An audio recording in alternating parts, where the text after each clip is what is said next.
Welcome back to Scrapping with Lefty. Here's Lefty. Welcome to a new video. What I'm doing is turning this, basically stripping wire, turning this into this. Now you can get a wire stripper and spend the money on that, and people, they swear that you regain your money on it. I mean, if you're getting a lot of solid core wire, that's great. But if you're stripping stuff like this,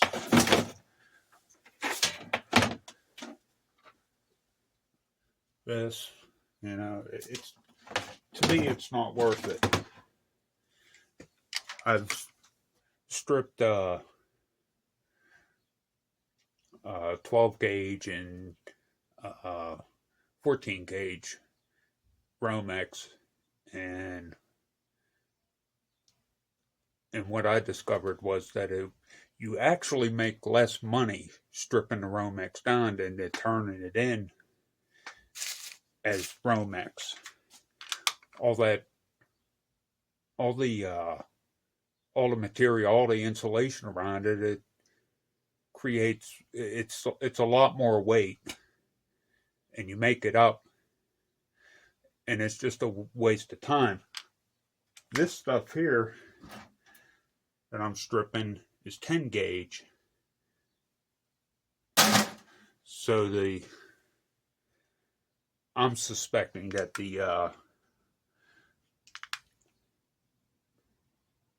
I'm not losing all that much.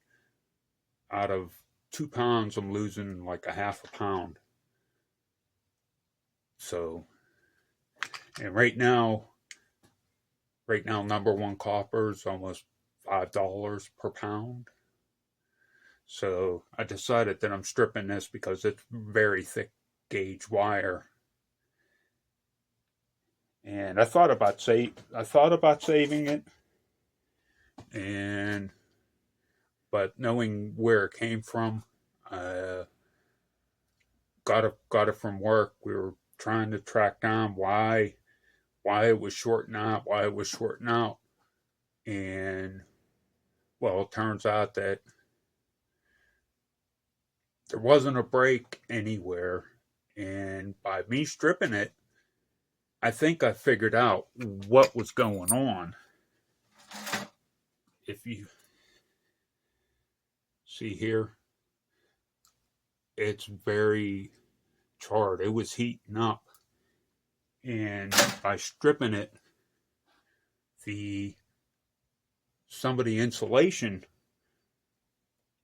was basically dry rotted. It was sitting in steel conduit, and the conduit was filled with water. So this wire, for a couple decades, have been just sitting in water. So eventually it was breaking down, and I think that it was just the insulation was breaking down so much that it was leaking out into the water, and finally it would arc over and trip the breaker. So with that being said, get back to scrapping here. Stripping, this is an after. Once the blades get those teeth in it, you're going to struggle. It's going to bite into the wire. Whereas if it's straight, then it'll go a lot easier. It's almost like filleting a fish. And I got one end of it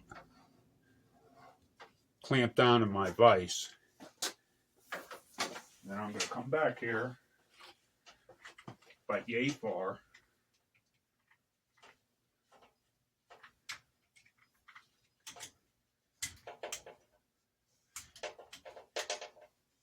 get it started.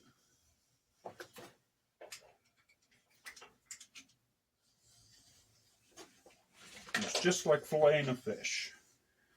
Peeling a carrot, big carrot, potato.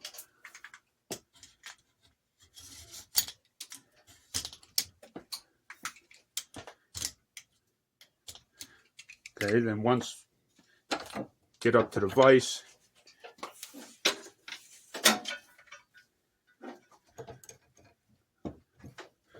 put my starting point into the vise, minus, left about 6 inches out. Come back here again.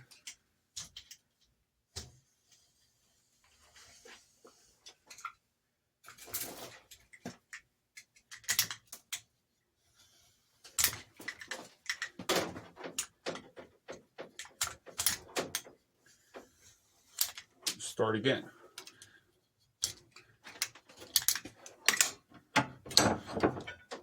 And repeat this same thing. Go to where I started.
Now, I'm having problems because that's where it's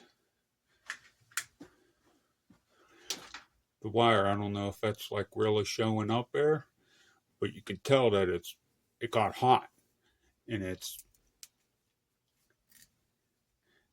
the wire's like sticking to the insulation, and it's just making it like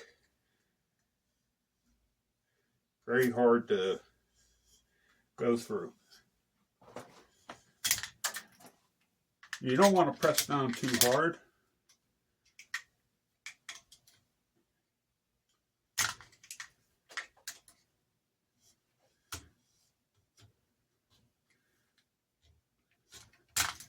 Just let it glide. Because if you press down too hard, then it'll end up biting into the copper, and you don't want that. Okay, now get to the end. I'm going to set it down on my vise. And basically like peeling a small potato. Or peeling a potato, or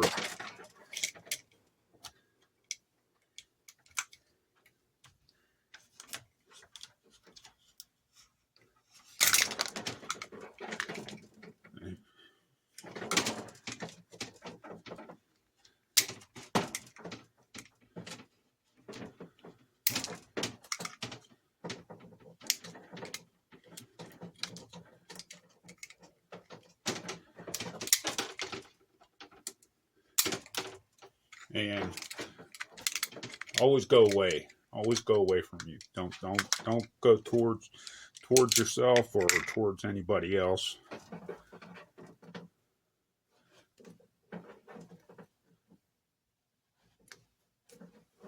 And it's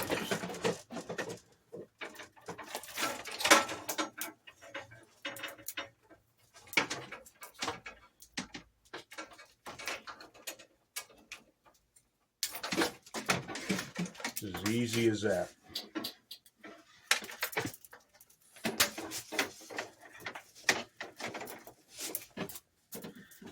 So as long as you have a nice edge on there, and it'll glide through. If it's dry rotted, then you're gonna run into problems. But if it is dry rotted, then just short little strokes to get through that part.